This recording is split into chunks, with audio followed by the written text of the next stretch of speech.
Geração P. P de pandemia, de perspectivas, de projeções.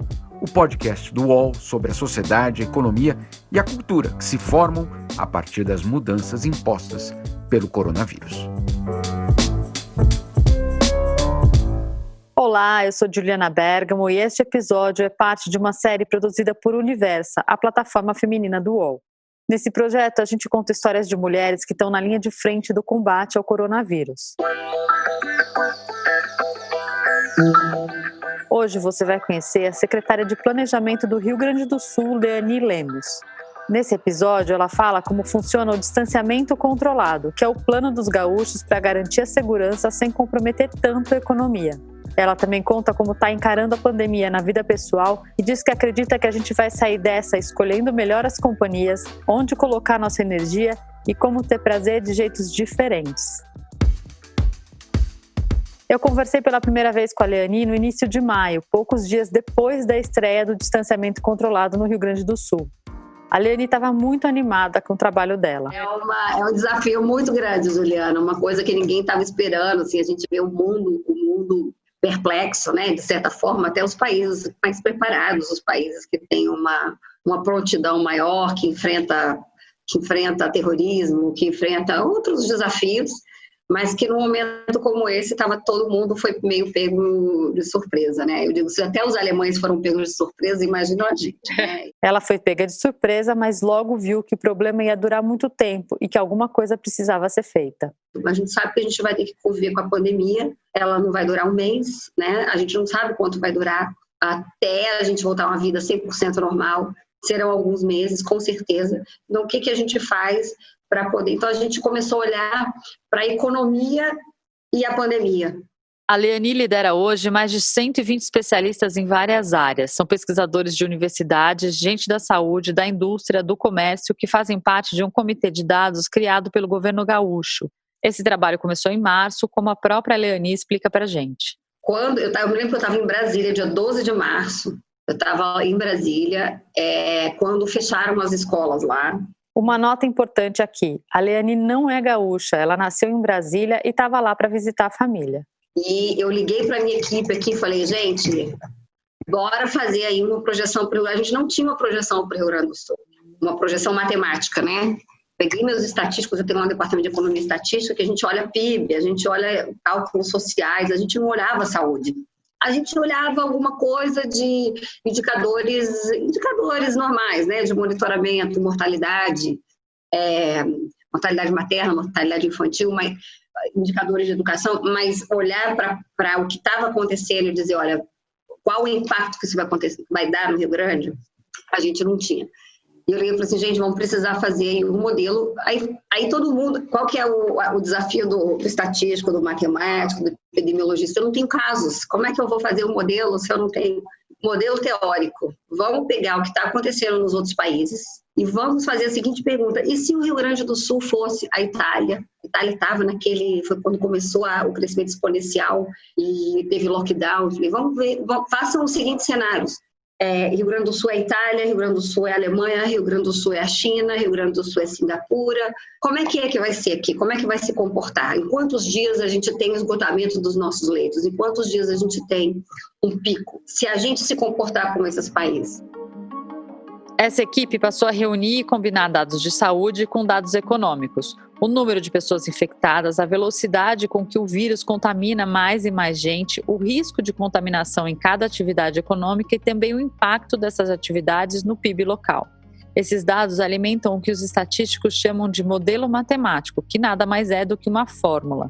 E o resultado desses cálculos indica como a população deve se comportar em cada uma das 20 regiões em que o Rio Grande do Sul foi dividido.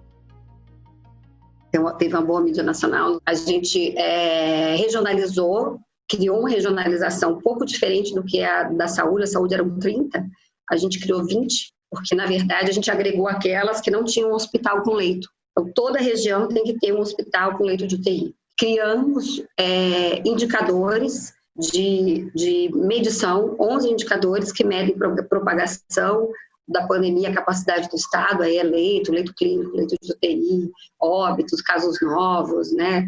quantos casos novos em relação à semana passada, quantos leitos ocupados em relação à semana passada, muito indicador de movimento, de mudança. E para a gente medir justamente a mudança, que eu vejo que alguns estados medem o número estático, número de óbitos, número de casos, isso não me diz nada, pode estar melhorando, pode estar piorando, eu preciso olhar o movimento e a velocidade disso. E aí a gente criou esses indicadores para medir o sistema de bandeiras, né? Olhamos para as atividades econômicas, a gente classificou mais de 100 atividades econômicas pelo risco. Tem uma pesquisa que o New York Times fez, que depois o Departamento de Trabalho americano incorporou, que é o risco das profissões. Então, tanto que essas profissões são expostas a contato com outras pessoas, contato com o público, né? Tem uma classificação de risco. E a COP do Rio de Janeiro fez uma tradução dessa classificação para a nossa CBO, que é a Classificação Brasileira de Ocupações. A gente olhou isso, a gente pesou, mediu, assim, tem uns 5 economistas trabalhando nisso, e a gente chegou a um modelo que, olha, 70% é a segurança, a gente vai priorizar a segurança, 30% é o peso no PIB. Então, aquelas atividades que têm peso no PIB e que são mais seguras, elas vão poder abrir. Aquelas que são seguras, têm pouco peso no PIB, mas elas são seguras, a gente vai dar um tipo de protocolo.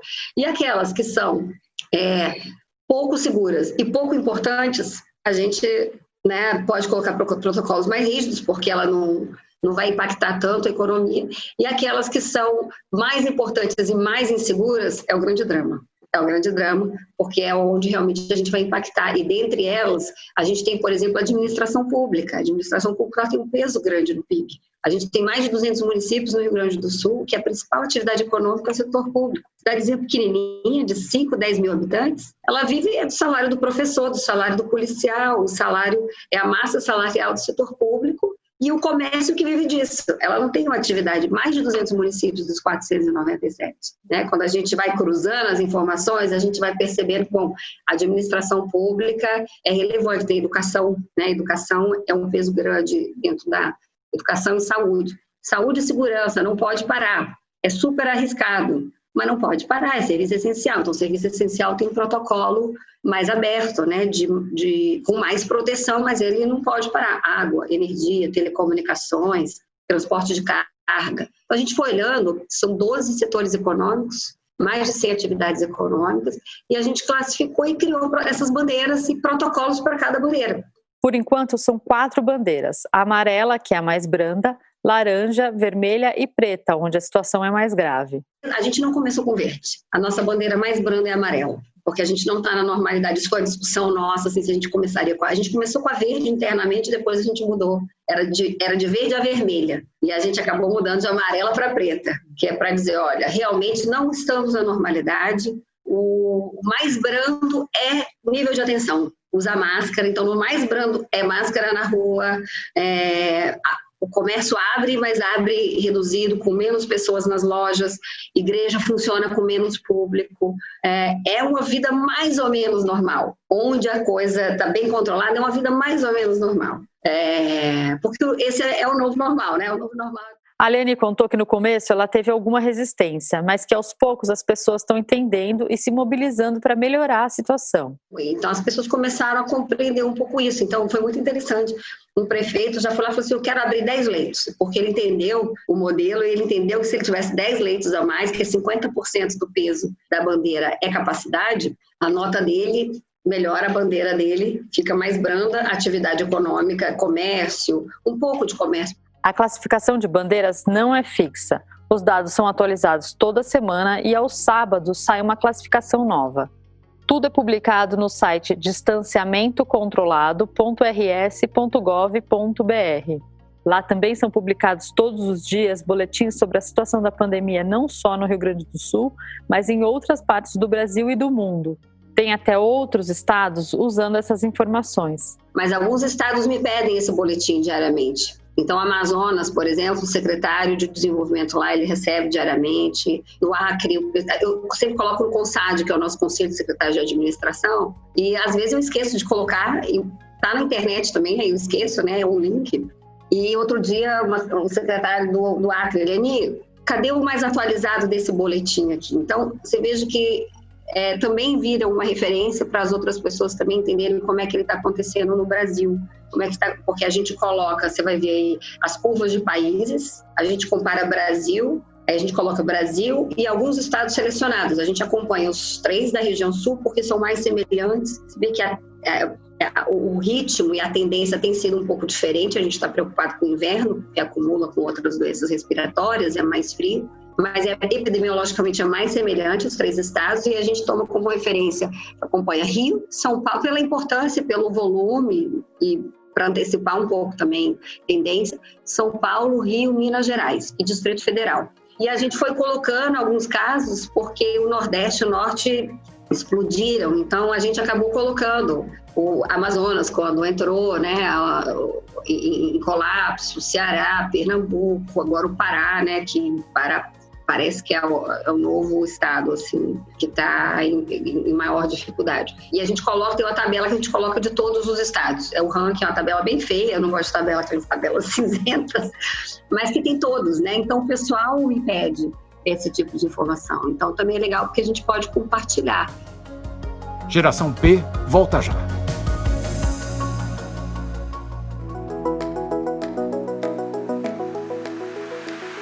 O podcast UOL Entrevista tem entrevistas exclusivas e na íntegra sobre os mais variados temas feitas por jornalistas, blogueiros e colunistas do UOL. Você pode ouvir o UOL Entrevista e outros programas do UOL em uol.com.br/podcasts, no YouTube e também nas principais plataformas de distribuição de podcasts. Recebe salário, faz transferência, pagamento, recarga de celular e até empréstimo, tudo sem taxa. PagBank, a sua conta grátis do PagSeguro. Baixe já o app e abra sua conta em 3 minutos. Como eu já contei, a Leani não é gaúcha, nem mora lá no Rio Grande do Sul há muito tempo. Na verdade, ela se mudou há quase 1 ano e meio para assumir a Secretaria de Planejamento. Mas esse tempo já foi suficiente para ela pegar o orgulho gaúcho. Faz tanto sentido que a gente começou a fazer 3, 4 semanas atrás, quando a gente já estava entregando o modelo, aí a gente foi olhar que a França estava fazendo, a Inglaterra estava fazendo, e tinha Estado americano, por exemplo, gente, esse pessoal todo, aí eu já fiquei gaúcha, né? Todo mundo copiando o Rio Grande do Sul. A Leani é formada em letras, tem uma carreira acadêmica sólida e é funcionária concursada do Senado. Eu sou funcionária do Senado de carreira desde 93. E trabalhei com vários senadores, trabalhei com Darcy Ribeiro, trabalhei com Roberto Freire um tempo, quando foram senadores, trabalhei com Cristóvão Buarque. Teve um tempo que eu saí, fui estudar, fui fazer 1 ano, eu fui do meu doutorado, eu fui fazer fora, fiz nos Estados Unidos. Depois, o meu pós-doutorado, eu fiz 2 anos, um ano em Oxford e um ano em Princeton, também tirei licença do Senado. E quando eu voltei do meu pós-doutorado, eu conheci o Hollenberg. Ele me colocou como secretária da Comissão de Meio Ambiente, Fiscalização e Controle. A minha tese de doutorado é um pouco na área de fiscalização e controle. O Hollenberg, que a Leani acabou de citar, é o Rodrigo Hollenberg, que foi senador e governador do Distrito Federal. A Leani começou a trabalhar com ele ainda no Senado e continuou quando ele assumiu o governo, em 2015. E quando ele ganhou, ele me colocou como coordenadora executiva da transição. Aí eu fiz a transição, ajudei a montar o time e depois ele me convidou para ser secretária de planejamento. Eu nunca tinha tido experiência no executivo. Eu tinha 22 anos de experiência no legislativo, mas não tinha experiência no executivo.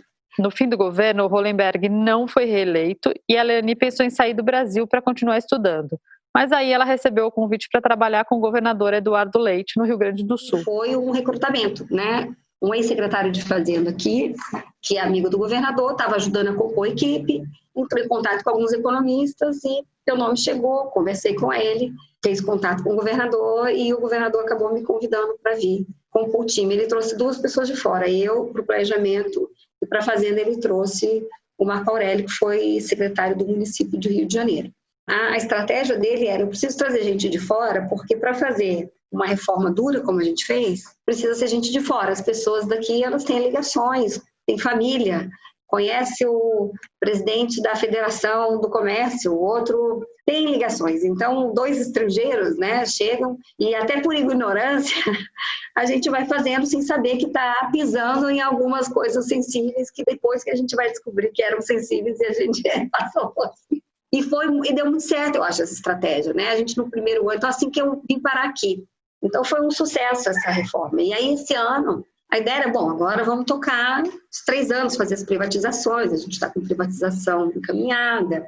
É a vida, a gestão do dia a dia. Ninguém esperava que caiu uma bomba dessa, né, de pandemia. Apesar dessa carreira já longa, ela acredita que agora é o momento em que ela está contribuindo mais com a sociedade. E eu tive uma vida acadêmica, escrevi tese de doutorado, publiquei artigos, né, by the book. Organizei livro, recebi prêmio. A minha tese de doutorado foi premiada 2 vezes, né, melhor tese da América Latina, de ciência política. Que legal. Pela Associação Latino-Americana e um prêmio da CAPES também.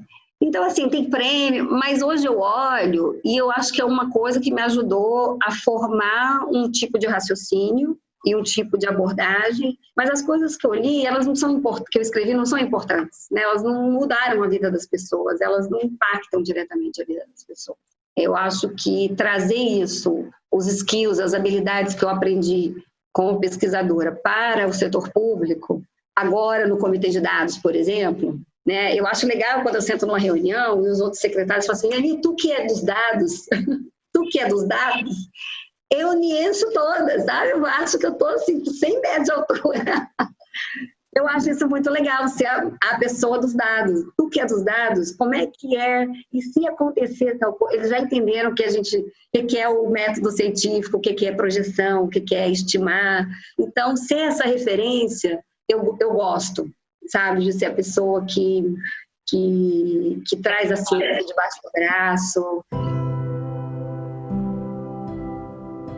Em Porto Alegre, a Eliane mora sozinha e ainda não teve tempo de fazer muitos amigos. Mas apesar de tanto trabalho e da solidão, ela diz que não tem tido muitos momentos ruins durante a quarentena e que acha que, por mais duro que seja, esse é um momento para repensar a vida. Eu acho que sim. Aí você perguntou sobre a pandemia, né? O mundo pós-pandemia. Eu acho que a gente já está tão diferente, né? A gente já está diferente. Quanto disso, quão diferente a gente vai permanecer? Ou quanto a gente vai mudar depois? Eu não sei, mas certamente o mundo vai ter um revés globalista, né?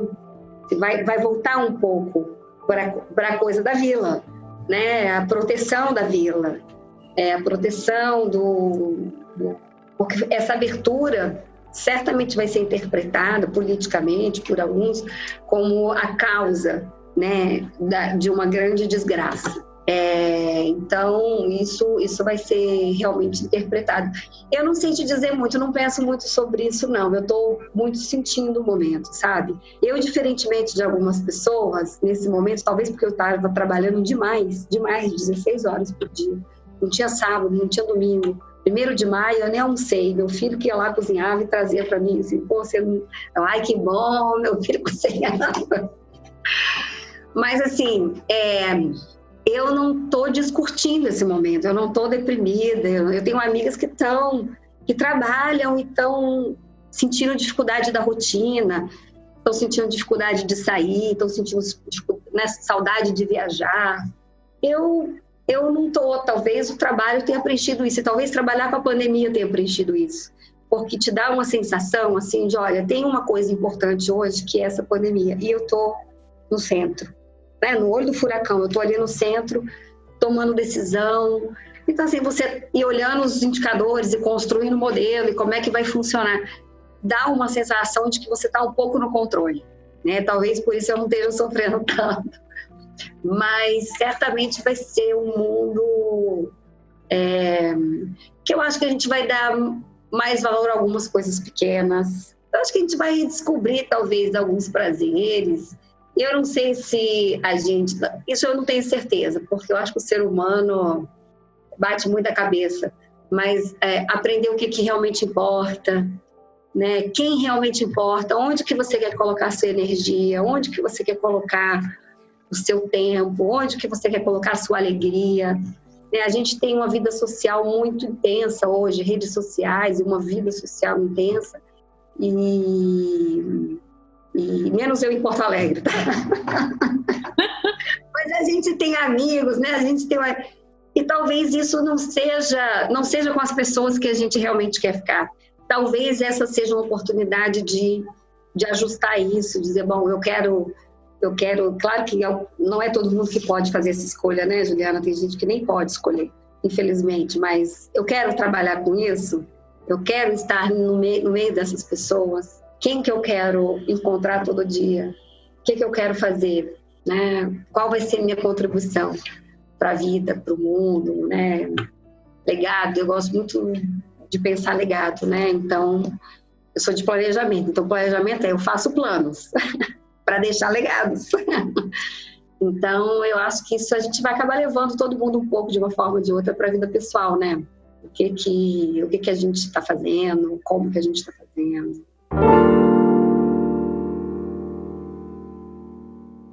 Qual que é o legado que você acha que vai deixar? De vida, sim? Eu já populei o mundo, eu já deixei 3 pessoas. Eu falei isso brincando, mas não é brincadeira. Eu acho que, assim, se tem uma coisa legal da gente deixar para o mundo, são pessoas, né?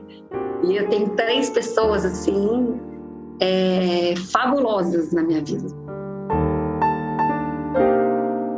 A minha filha agora, domingo, foi aniversário Dia das Mães, e ela fez uma música e me mandou. Eu vou te mandar para você ouvir a música.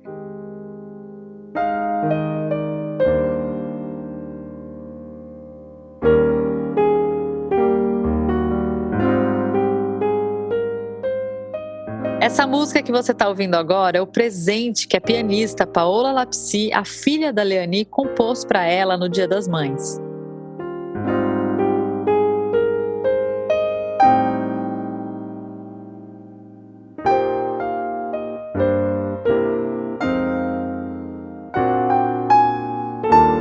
Então, assim, o que tem de melhor do mundo do que, né, a gente ter pessoas boas, pessoas do bem, pessoas de caráter. Teimosos igual a mim, os 3. Então é um legado.